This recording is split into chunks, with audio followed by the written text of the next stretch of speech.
નમસ્કાર વિદ્યાર્થી મિત્રો, ધોરણ 12 સાયન્સના નવા વિડીયો લેક્ચરની અંદર આપનું સ્વાગત છે. આપણે એમસીક્યુ સોલ્યુશનની સિરીઝ કરતા હતા. એમાં પહેલાં બે લેક્ચર છે આપણે પ્રવાહ વિદ્યુતના એમસીક્યુ જોયા. હવે ચેપ્ટર નંબર 4 ગતિમાન વિદ્યુતભારો અને ચુંબકત્વના એમસીક્યુ જોવાનું છે. એમાંનો પહેલો એમસીક્યુ જો કે બે સમકેન્દ્રીય રીંગો એક જ સમતલમાં રહે તે રીતે ગોઠવેલ છે. જો બંને રિંગમાં આંટાની સંખ્યા 20 હોય અને તેમની ત્રિજ્યા અનુક્રમે 40 સેન્ટીમીટર અને 80 સેન્ટીમીટર હોય અને તેમાંથી અનુક્રમે 0.4 એમ્પિયર અને 0.6 એમ્પિયર વિદ્યુત પ્રવાહ પરસ્પર વિરુદ્ધ દિશામાં વહેતા હોય તો કેન્દ્ર પાસે ઉદ્ભવતું ચુંબકીય ક્ષેત્રનું મૂલ્ય કેટલું થાય. ઇન્ટરેસ્ટિંગ છે. જો આવા 2-3 પ્રકારના એમસીક્યુ બને. બે સમકેન્દ્રીય એટલે એક જ કેન્દ્ર હોય એવી, અને એક જ સમતલમાં એટલે XY તો XY, YZ તો YZ, કોઈ એક જ સમતલમાં છે. જો જુદા જુદા સમતલમાં હોય ને, સપોઝ કે એક રિંગ આ રીતે છે અને બીજી રિંગ આ રીતે છે, તો આ રીતે પણ તમને ઘણી વખત એમસીક્યુ નીટ JEE ગુજકેટની અંદર આવી શકે. જો આ સ્થિતિ છે એટલે એક જ સમતલમાં છે. ઓકે, બંનેમાં આંટાની સંખ્યા સરખી છે, યાની N1 અને N2 બંનેમાં સરખી છે 20. હા, બંનેની ત્રિજ્યા અલગ અલગ છે. નાની રિંગની ત્રિજ્યા છે 40 સેન્ટીમીટર અને એને 0.4 મીટર કહો, અને મોટા રિંગની છે 80 સેન્ટીમીટર કે 0.8 મીટર કહો. તેમાંથી વહેતા વિદ્યુત પ્રવાહ પહેલામાંથી 0.4 એમ્પિયર અને બીજામાંથી 0.6. પણ હા, અહીંયા ઇન્ટરેસ્ટિંગ, પરસ્પર વિરુદ્ધ દિશામાં, યાની આમાં આ દિશામાં પ્રવાહ હોય તો આમાં એનાથી વિરુદ્ધ. કદાચ એમસીક્યુ ચેન્જ કરીને એક જ દિશામાં આપે. જો પરસ્પર વિરુદ્ધ દિશામાં આપવાથી શું થાય તો કે આને લીધે ઉદ્ભવતું ચુંબકીય ક્ષેત્ર દિશા કઈ તો કે પ્રવાહની દિશામાં આંગળીયો અંગૂઠો કે અંદરની દિશામાં B1. આના લીધે ક્યાં તો પ્રવાહની દિશામાં આંગળીયો અંગૂઠો બહાર B2 બહાર, B1 અંદર B2 બહાર, તો B શું થાય B1 - B2 થાય. સપોઝ કે વિદ્યુત પ્રવાહ એક જ દિશામાં હોત તો B1 અંદર B2 અંદર તો સરવાળો થાય B1 + B2. એ ધ્યાન રાખજો, પ્રવાહ કઈ દિશામાં, અહીંયા પરસ્પર વિરુદ્ધ છે, યાની B = શું થાય B1 - B2. ઓકે, હા, જો જુદા જુદા સમતલ હોત તો શું થાત તો કે આને લીધે ચુંબકીય ક્ષેત્ર B1 સદિશ, આને લીધે B2 સદિશ, તો આવા કિસ્સામાં પરિણામી ચુંબકીય ક્ષેત્ર B1² + B2² આવું થશે. ઓકે, તો એ ધ્યાન રાખશું. ઓકે, B1 - B2, B1 એટલે રિંગના લીધે કેન્દ્ર પાસે ચુંબકીય ક્ષેત્રની તીવ્રતાનું સૂત્ર μ0NI/2R. આ સૂત્ર યાદ છે ને? રિંગના લીધે N આંટાવાળી રિંગના લીધે કેન્દ્ર પાસે ચુંબકીય ક્ષેત્ર એટલે μ0 N1 I1 શું થાય 2R1 માઇનસ બીજી રિંગને લીધે μ0 N2 I2 શું થાય 2R2. ઓકે, μ0 સામાન્ય, N1 અને A2 બંનેમાં સરખા છે, સામાન્ય 20/2, બે સામાન્ય, તો અહીંયા શું વધે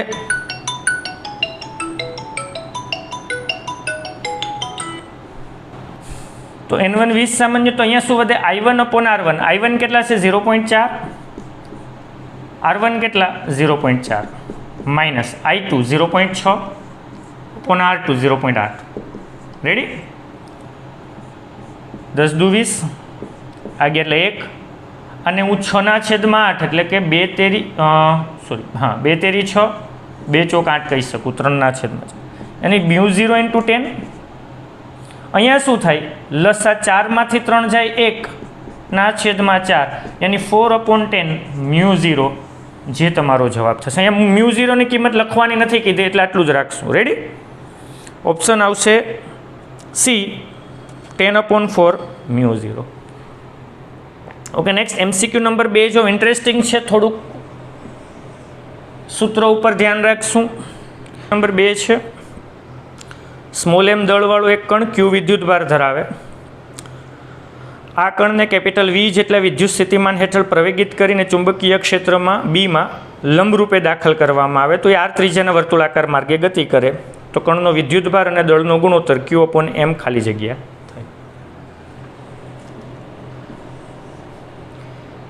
યાની અહીંયા ચુંબકીય ક્ષેત્રની અંદર વિદ્યુતભારને દાખલ કર્યો લંબરૂપે, તો એ વર્તુળમાં ગતિ કરવાનો છે. અને વર્તુળમય ગતિ માટે કેન્દ્રગામી બળ ચુંબકીય બળ પૂરું પાડે, यानी mv² upon r is equal to qv cross b qvb sin theta लंब रूपे છે थीटा 90 sin 91 एक v ઉડી ગયા, બંને બાજુ વર્ક કરતા m² v² upon r² is equal to q² b² આને કહું સમીકરણ નંબર 1. તો અહીંયા ગતિ ઉર્જા 1/2 mv² એ કોના દ્વારા, તો કે કેપિટલ V જેટલા વિદ્યુત સ્થિતિમાનથી પ્રવેગિત કર્યો તો એને ગતિ ઉર્જા વિદ્યુત સ્થિતિમાનના લીધે મળે એટલે QV. આને કહું સમીકરણ નંબર 2. ઓકે, સમી 1/2 કરું, જોજો, એની m² v² अपॉन r² 1/2 છેદનો છેદ અંશમાં mv² is equal to q² capital b² upon q capital V. Okay, અહીંયાથી 1 m ગયા, v² વયા ગયા, 1 q ગયા, બાકીનું બધું એમને એમ છે. આપણે q अपॉन m મેળવવાનું છે, તો q अपॉन m, તો કે q ને હું q કઈ બાજુ અહીંયા વૈધો અને m ને આ બાજુ જવા દો છેદમાં, એટલે v આ સાઈડ આવે એટલે 2v अपॉन q b² આ બાજુ છેદમાં ઇન્ટુ શું થાય r. તો આ એનો જવાબ આવશે. ઓપ્શન શું આવશે? એ આવશે 2v अपॉन b² r². હા, q તો ઉપર લીધો એટલે q નહીં આવે. ઓકે, નેક્સ્ટ MCQ નંબર 3 જો, ઇન્ટરેસ્ટિંગ છે. સમાન ચુંબકીય ક્ષેત્રને લંબરૂપે પ્રોટોન, ડ્યુટેરોન અને આલ્ફા પાર્ટિકલ સમાન ગતિ ઉર્જા સાથે વર્તુળાકાર માર્ગે ગતિ કરે તો તેના ગતિપથની ત્રિજ્યા rp, rd અને r અલ્ફા વચ્ચેનો સંબંધ તમારે કહેવાનો છે. ઇન્ટરેસ્ટિંગ છે. અહીંયા જો જુદા જુદા પાર્ટિકલ, પ્રોટોન, ડ્યુટેરોન, એના દળ અને વિદ્યુતભાર તમને ખબર હોવા જોઈએ, એમ, અને વિદ્યુતભાર Q.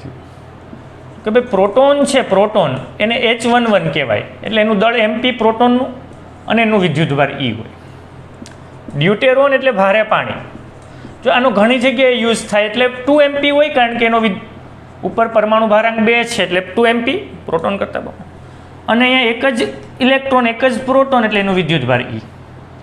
આ ઉપરાંત ટ્રિટિયમ જેને H13 કહેવાય, તેનો દળ 3 MP અને વિદ્યુતભાર E જ હોય.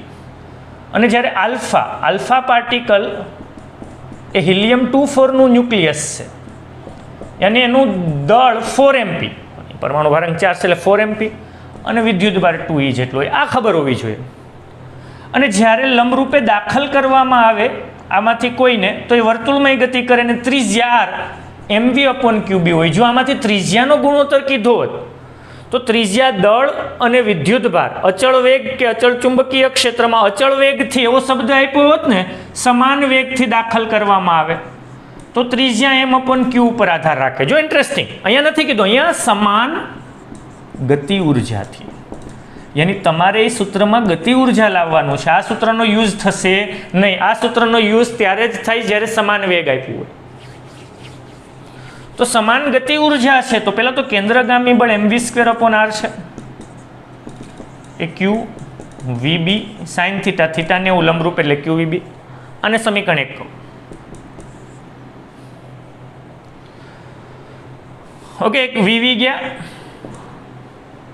જો હું r ને કરતા બનાવું અથવા v ને કરતા બનાવું તો શું થાય? qb r. આ v ને કરતા બનાવું તો qb r ના છેદમાં શું થાય? તો આપણે ગતિ ઉર્જા k જોઈએ છે, સૂત્રમાં ગતિ ઉર્જા k જોઈએ, તો k એટલે 1/2 mv² થયું, યાની 1/2 m v² એટલે આનો વર્ગ q² b² r² अपॉन શું થાય? m². તો આપણે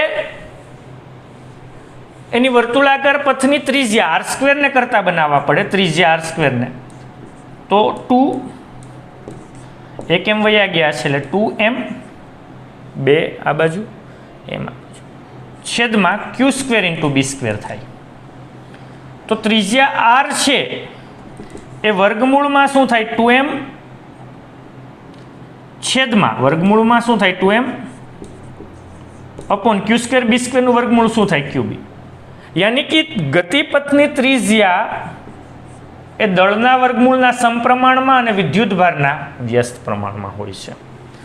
રેડી? તો આની ઉપરથી તમે આર પ્રોટોન, તો કે ભાઈ આર પ્રોટોન શું થાય? રૂટ MP અપોન E થાય. આર ડ્યુટેરોન, કે ભાઈ આર ડ્યુટેરોન છે તો under root of 2MP upon E થાય.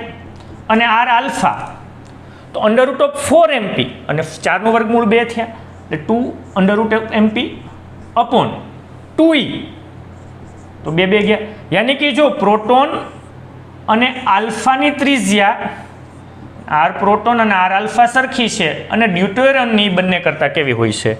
વધારે હોય છે. રેડી? તો અહીંયા કઈ બી વસ્તુ પૂછી શકે, ટ્રિટિયમ આપે, ડ્યુટેરોન આપે, પ્રોટોન આપે, કોઈ પણ ચેન્જ કરી શકે.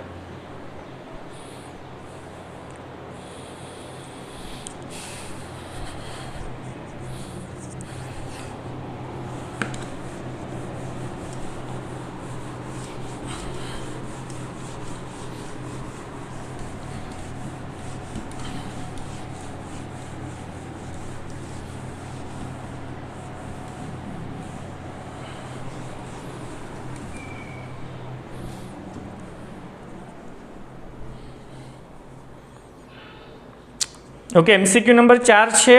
એક ઇલેક્ટ્રોન ચુંબકીય ક્ષેત્ર B ને લંબ રૂપે આર ત્રિજ્યાના વર્તુળાકાર પથ પર ગતિ કરે તો એના અડધા પરિભ્રમણ દરમિયાન એણે પ્રાપ્ત કરેલી ગતિ ઉર્જા કેટલી? આ થિયોરિટિકલ બેઝ છે કે જ્યારે કોઈ કણ ચુંબકીય ક્ષેત્રમાં લંબ રૂપે દાખલ કરીએ તો એ વર્તુળમય ગતિ કરે. ઇન્ટરેસ્ટિંગ છે. પરંતુ એની ગતિ ઉર્જા હંમેશા વર્તુળમય ગતિ દરમિયાન એની ગતિ ઉર્જા કે અચળ જ રહી, કારણ કે એનો વેગ અચળ રહી. દિશા ભલે બદલાય પણ એની ગતિ ઉર્જાનું મૂલ્ય હંમેશા કેવું રહે? અચળ. યાની કે આ અહીંથી અહીંયા અડધું પરિભ્રમણ પૂરું કરે તો એ કોઈ ગતિ ઉર્જા મેળવે નહીં કે કોઈ ગુમાવે નહીં. એની ગતિ ઉર્જા કેવી રહી? અચળ. યાની કે અહીંયા ગતિ ઉર્જા કેટલી પ્રાપ્ત કરે? 0, કારણ કે ગતિ ઉર્જા તો અચળ રહે. હા, એમ પૂછ્યો કે કાર્ય કેટલું થાય? તો કાર્ય ઉર્જા પ્રમાણે W બરાબર ડેલ્ટા કે ગતિ ઉર્જા અચળ હોય તો કાર્ય કેવું થાય? 0. ઓકે, MCQ નંબર 5 છે કે આકૃતિમાં દર્શાવ્યા પ્રમાણે બે અતિ લાંબા સુરેખ તાર એકબીજાને સમાંતર રાખી બંનેમાંથી 2 એમ્પિયર જેટલો વિદ્યુત પ્રવાહ પસાર કરવામાં આવે ત્યારે તેમની વચ્ચે લાગતું બળ કેપિટલ F છે. હવે તારમાં પ્રવાહ 1 એમ્પિયર જેટલો કરવામાં આવે અને દિશા ઉલટાવી નાખવામાં આવે તો એમની વચ્ચે લાગતું બળ કેટલું થાય? ઓકે, તો 2 તાર છે, બંનેમાં એક જ દિશામાં વિદ્યુત પ્રવાહ 2 એમ્પિયર જેટલો. જો અહીંયા વિદ્યુત પ્રવાહ એક જ દિશામાં હોય ને તેમની વચ્ચે આકર્ષણ થાય ત્યારે વચ્ચે લાગતું બળ F જેટલું છે. હવે બંને વચ્ચેનું અંતર એટલું જ રાખીએ, પ્રવાહની દિશા ઉલટાવી નાખીએ એટલે બંને હવે નીચે, હા બંને એક જ દિશામાં હોય ભલે ઉપર જાય કે નીચે, બંનેમાં વિદ્યુત પ્રવાહ એક જ દિશામાં હોય તો આકર્ષણ જ થાય. તો અહીંયા આકર્ષણ થશે, પરંતુ અહીંયા પ્રવાહ 1 એમ્પિયર જેટલો કરી નાખીએ તો એ બળ કેટલું થાય? તો કે અહીંયા 2 વિદ્યુત પ્રવાહધારી તાર એકબીજાથી L અંતરે હોય તેમની વચ્ચે લાગતું બળ F શું થાય? μ0 I1 I2 L upon 2πy. આ સૂત્ર બધાને ખબર છે. જો આમાં બંને વચ્ચેનું અંતર સરખું રાખવાનું, y અંતર સરખું રાખવાનું છે, બંનેની લંબાઈ સરખી રાખવાની છે, μ0 અચળ છે, યાની બળ છે એ I1 I2 ગુણાકારના સમપ્રમાણ. યાની જો હું F ડેશ અપોન F કરું તો I1 F ડેશમાં કેટલો? 1, આમાં કેટલો? 1 છેદમાં, આના માટે કેટલો? 2 ગુણાકારમાં 2, યાની F ડેશ બરાબર F આ બાજુ 2 દૂને કેટલા? 4, યાની એમની વચ્ચે લાગતું બળ કેટલું થાય? F/4 જેટલું થાય. નેક્સ્ટ વન છે MCQ નંબર 6. આકૃતિમાં દર્શાવ્યા પ્રમાણે P, Q અને R અતિ લાંબા સુરેખ તારમાંથી અનુક્રમે 20 એમ્પિયર, 40 એમ્પિયર અને 60 એમ્પિયર જેટલો વિદ્યુત પ્રવાહ તીર વડે દર્શાવેલ દિશામાં વહે છે. તો આ સ્થિતિમાં તાર Q પર લાગતું પરિણામી બળ તાર Q ની કઈ બાજુ હશે એની દિશા મેળવવાની છે. આ સિમ્પલ છે, આમાં કોઈ સાદું રૂપ નથી. સમજવાનો છે ઉપર 20 એમ્પિયર, પહેલા તારમાં, બીજામાં ઉપર 40 એમ્પિયર, ત્રીજામાં નીચે 60 એમ્પિયર. આ P છે, આ Q છે ને R છે. તો બંને તાર છે એ બંનેમાં એક જ દિશામાં વિદ્યુત પ્રવાહ વહે તો આકર્ષણ. આ બંનેમાં પરસ્પર વિરુદ્ધ દિશામાં, જો તીર વિરુદ્ધ દિશામાં છે તો એમની વચ્ચે આકર્ષણ. તો આ Q તાર પર પીના લીધે આ બાજુ બળ લાગે અને આરના લીધે આ બાજુ જ લાગે. એનો મતલબ ક્યુ છે આ બાજુ જવાનું, એટલે કઈ બાજુ જશે? ડાબી બાજુ. હા, સપોઝ કે ચેન્જ કરી નાખીએ અને 60 એમ્પિયર ઉપર આપ્યું તો શું થાય? તો કે ભાઈ તો આરને લીધે આ બાજુ લાગશે, તો શું જોવાનું? કઈ બાજુ જાય? ન્યાને ન્યા નહીં રહે. કોણ વધારે લગાડે? આ 20 એમ્પિયર છે, આ 60 એમ્પિયર છે, અને બળ વિદ્યુત પ્રવાહના સમપ્રમાણમાં હશે, તો 60 એમ્પિયરના કારણે હતું એ જમણી બાજુ થાય. પણ આ કિસ્સામાં પરસ્પર વિરુદ્ધ છે, એટલે ડાબી બાજુ જશે. ઓકે, નેક્સ્ટ MCQ નંબર 7 કે આકૃતિમાં દર્શાવ્યા પ્રમાણે એક વર્તુળાકાર વાહક તારમાંથી વિદ્યુત પ્રવાહ વહે છે તથા તેનું કેન્દ્ર O પર રહે તેમ XY સમતલમાં રાખેલ છે, તો આ વર્તુળાકાર લૂપનું વલણ શું થાય? જો અમે અત્યારે થિયરિટિકલ વખતે કીધું હતું કે જ્યારે આ રીતે કોઈ વર્તુળાકાર ગૂંચળું હોય કે આ રીતે હોય, જ્યારે એમાં વિદ્યુત પ્રવાહ પસાર થતો હોય આ રીતે, તો કોઈ પણ સામસામેની બાજુઓ કે સામસામેના છેડાઓ લો તો એમાં વિદ્યુત પ્રવાહ પરસ્પર વિરુદ્ધ દિશામાં થાય. આ બાજુ ને આ બાજુ પરસ્પર વિરુદ્ધ. અને જો વિદ્યુત પ્રવાહ વિરુદ્ધ દિશામાં હોય તો એમની વચ્ચે શું થાય? અપાકર્ષણ થાય.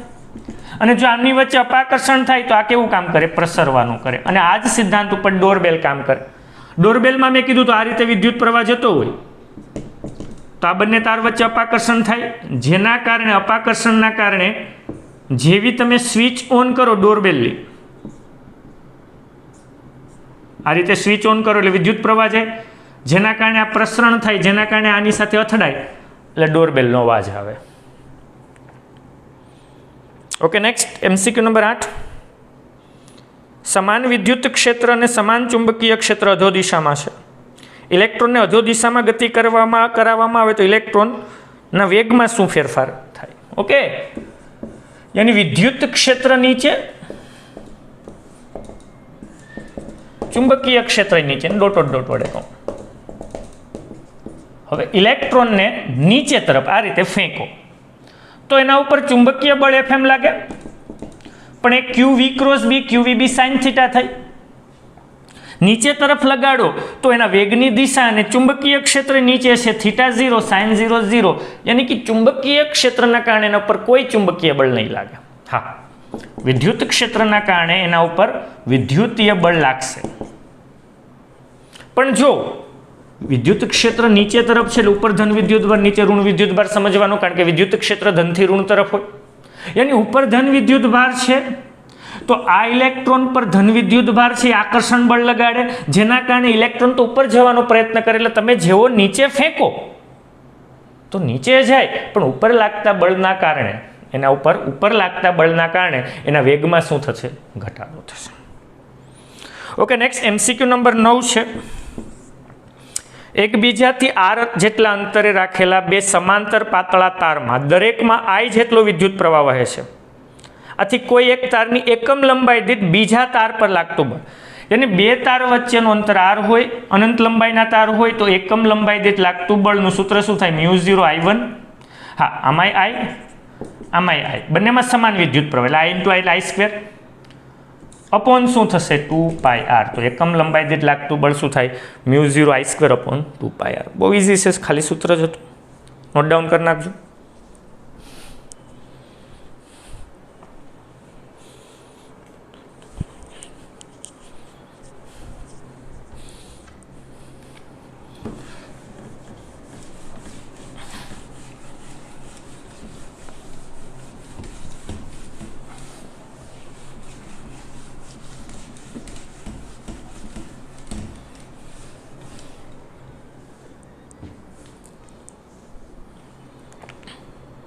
MCQ નંબર 10 છે કે આકૃતિમાં દર્શાવ્યા પ્રમાણે વોલ્ટમીટરને પરિપથમાં જોડેલું હોય તો વોલ્ટમીટરનો અવરોધ ખૂબ જ મોટો છે, તો આ વોલ્ટમીટર વડે દર્શાવાતો વોલ્ટેજ કેટલો હશે? જો કે આ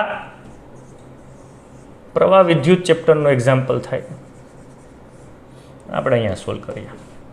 10 વોલ્ટની બેટરી છે, 10 ઓમ અને 10 ઓમના બે અવરોધ શ્રેણીમાં, તો આના બે છેડા વચ્ચે વોલ્ટમીટર જોડું તો અહીંયા વોલ્ટેજ બતાવે.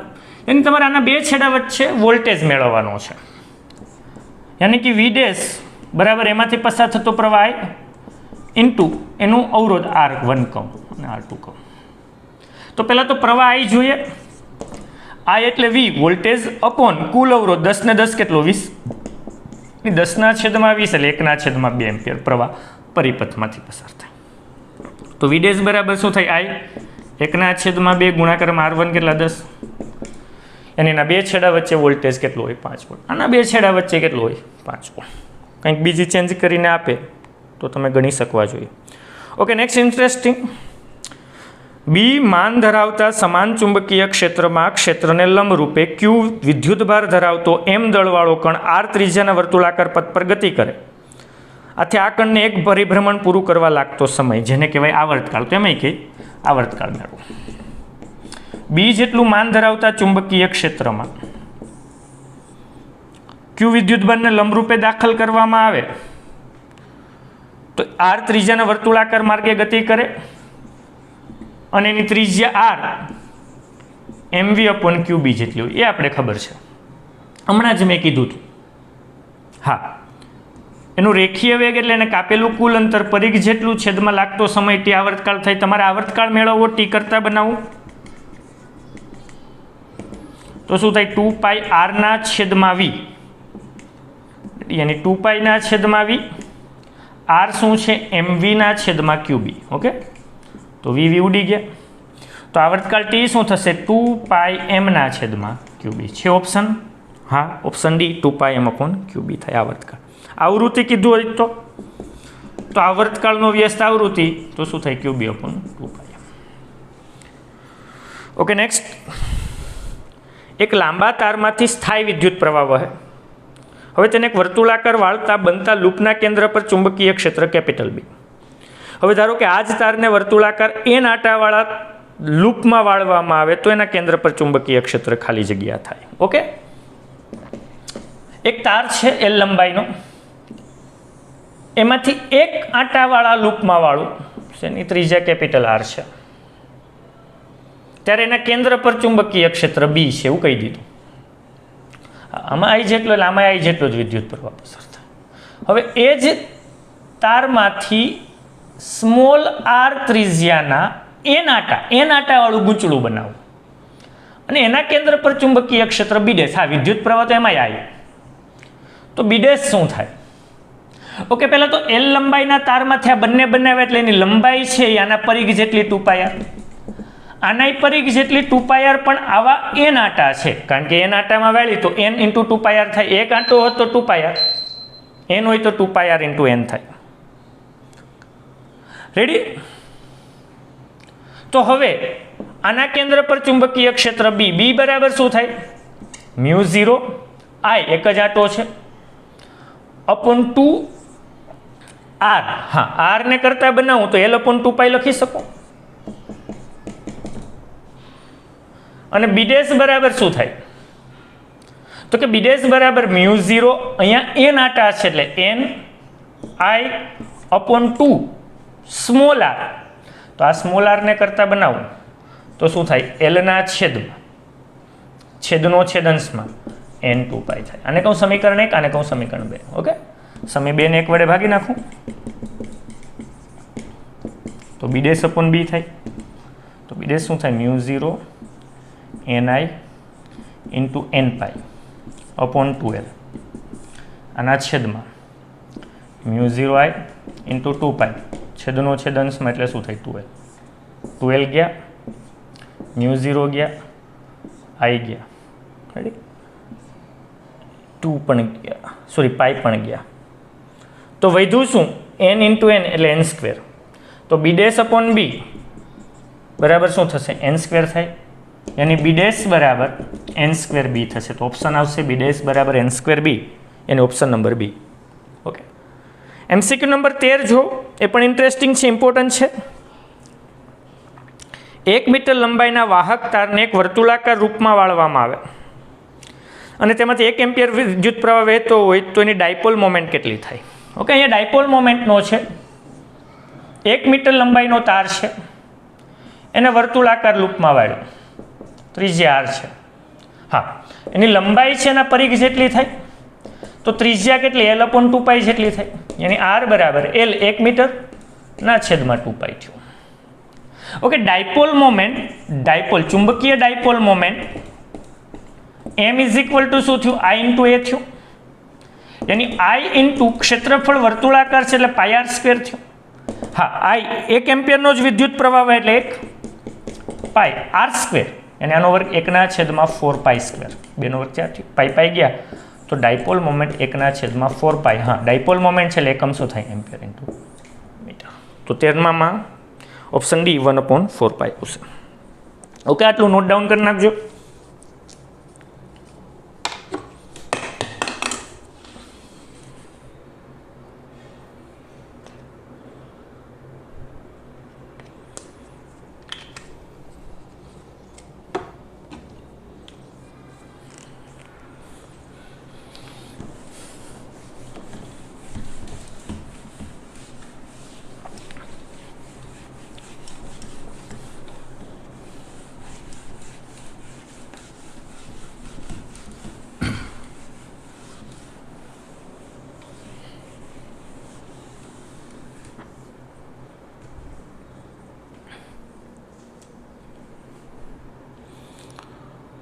ઓકે, નેક્સ્ટ MCQ નંબર 15 છે.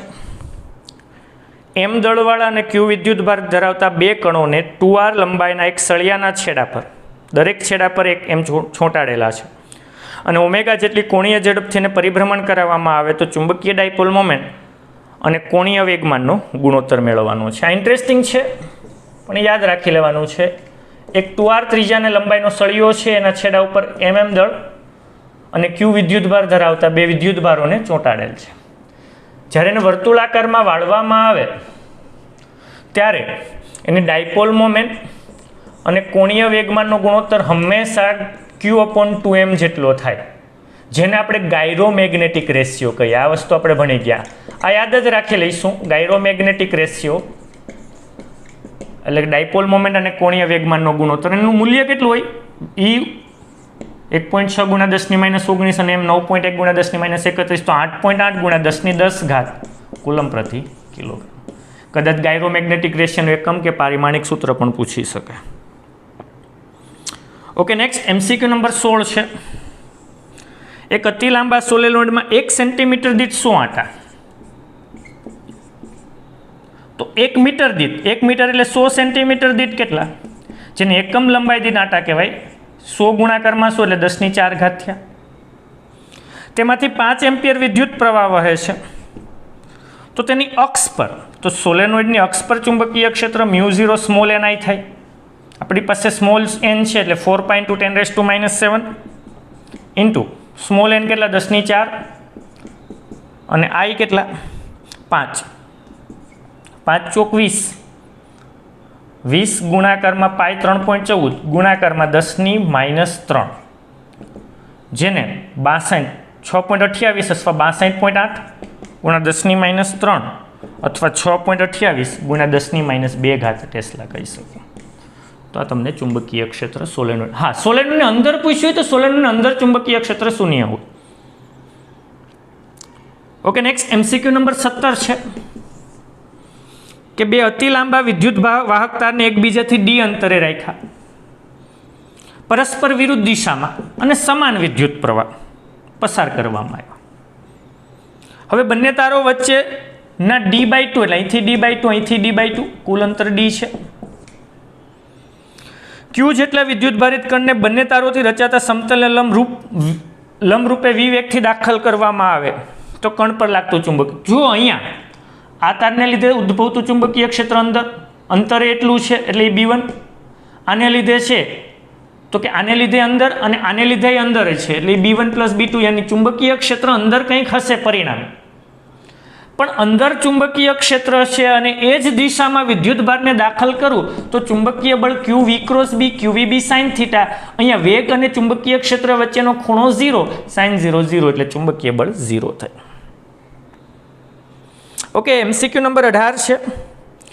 કેપિટલ L લંબાઈનો એક અતિ લાંબો સોલેનોઇડ સ્મોલ n સ્તર ધરાવે છે. કેપિટલ N જેટલા કુલ આંટા ધરાવે. સોલેનોઇડનો વ્યાસ કેપિટલ D છે, એમાંથી I જેટલો એમ્પિયર વિદ્યુત પ્રવાહ પસાર થાય. તો સોલેનોઇડના કેન્દ્ર પર ચુંબકીય ક્ષેત્ર B = શું થાય? μ0 ni અથવા ni/L અથવા μ0 સ્મોલ ni. આમાં ચુંબકીય ક્ષેત્રમાં ક્યાંય કેપિટલ ડી નથી, યાની કે ડી થી એના વ્યાસથી કેવો છે? સ્વતંત્ર છે. સિમ્પલી થિયોરિટિકલ બેઝ છે. ઓકે, સાયક્લોટ્રોન ટોપિકમાંથી નીકળી ગયું છે. 19મું 20મું ગતિમાન વિદ્યુતભાર ખાલી જગ્યાના કારણે ઉર્જા મેળવે, એ સાયક્લોટ્રોનમાં આવે, વિદ્યુત ક્ષેત્રના કારણે ઉર્જા મેળવે. 21મું છે કે વિદ્યુતભારિત કણ બી જેટલા ચુંબકીય ક્ષેત્રમાં વી વેગથી પસાર થઈ રહેલ છે તો એના પર ચુંબકીય બળ ક્યારે મહત્તમ? તો F બરાબર ક્યુ we cross B, Q V B sine theta. Theta 90 હોય તો જ મહત્તમ થાય, અને થીટા 90 ક્યારે હોય? કે જ્યારે એનો વેગ અને ચુંબકીય ક્ષેત્ર બંને પરસ્પર લંબ હોય તો. ઓકે, MCQ 22 જો બે અતિ લાંબા સમાંતર તારમાંથી પરસ્પર વિરુદ્ધ દિશામાં, જો પરસ્પર વિરુદ્ધ દિશામાં પ્રવાહ પસાર થતો હોય તેમની વચ્ચે અપાકર્ષણ થાય. જ્યારે વિદ્યુતભારિત કણ ચુંબકીય ક્ષેત્રમાં ગતિ કરે ત્યારે ગતિ ઉર્જા અચળ રહે. હા, પણ એનું વેગમાન શું થાય છે? બદલાય છે. નેક્સ્ટ, ચુંબકીય ક્ષેત્રમાં ગતિ કરતા વિદ્યુતભારિત કણની ઝડપ વધારવામાં આવે તો ત્રિજ્યામાં શું થાય? યાદ કરો, R બરાબર શું થાય? mv/qb થાય. જો ઝડપ વધારો તો એની ત્રિજ્યામાં શું થાય છે? વધારો થાય છે. ઓકે, નોટ ડાઉન કરી નાખજો.